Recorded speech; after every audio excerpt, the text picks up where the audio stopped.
Most days we want the best quality possible for our videos and our films, but unfortunately that also means that the file size goes up along with it.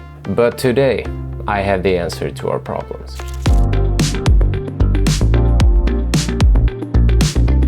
Now, it's called Handbrake, and there's really not a lot to say about it except that it's amazing and I can't believe it's free. All you have to do is to head over to handbrake.fr and download their free version for both Mac and Windows. And obviously I'm not sponsored by Handbrake since this is a completely new channel. I just really wish I knew about this when I started out, and that's why I'm doing this video. So once you've downloaded this, all you have to do is to install it and drag this little icon down to your menu bar. As you can see, I already have it down here, so I'm not gonna do it. But I have this big ass video here, and if we look at the info, we can see that it's 814 megabytes, which is pretty big. So I'm gonna open up Handbrake, and I'm just gonna click the video and hit open.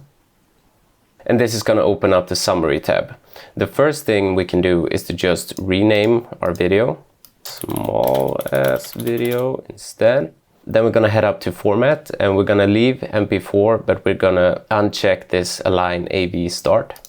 Then we're gonna head over to dimensions, and here we're gonna make sure that there are no cropping done. So just select none. That's all we have to do here. We can skip filters and head straight to video.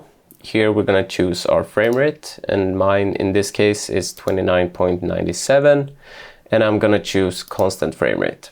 And then we can look at this video slider. Basically, the further you pull this to your right, the better quality you will have, and the further to the left, the worse. So I usually leave it at around 22, maybe sometimes I pull it up to 21, because I think that's a good balance between good quality and small file size.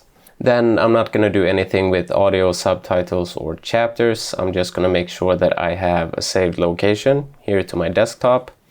And I'm gonna head up to start and click start. Now we can see that it's exporting down here in the corner, and once we are done, we can sort of compare the two and see the difference in quality versus file size. So now we can see that we just went from 814 megabytes on the big ass video to 48 megabyte, which is literally 20 times smaller. But now the question is, of course, how do these two compare if we look at them side by side? So I'm gonna open up Premiere Pro and I'm gonna pull two frames next to each other just to compare. And now usually I think a very good sign is when you can't see that the text has been compromised, because text is something like, usually it has very clear lines and it's easier to see if it's been compressed there rather than on someone's face. But a good tip is to actually just drag the compressed file on top, add the crop effect, and remove 50%. So now the cropping is done to our compressed video, as you can see on the frame here. And if we export this video now, we shouldn't be able to see a difference between the left side of the frame and the right side of the frame. So I'm just gonna pull the video up here on my screen, and of course I'll add the original in this video for you. Maybe YouTube will compress it a bit, but still we shouldn't be able to see a difference.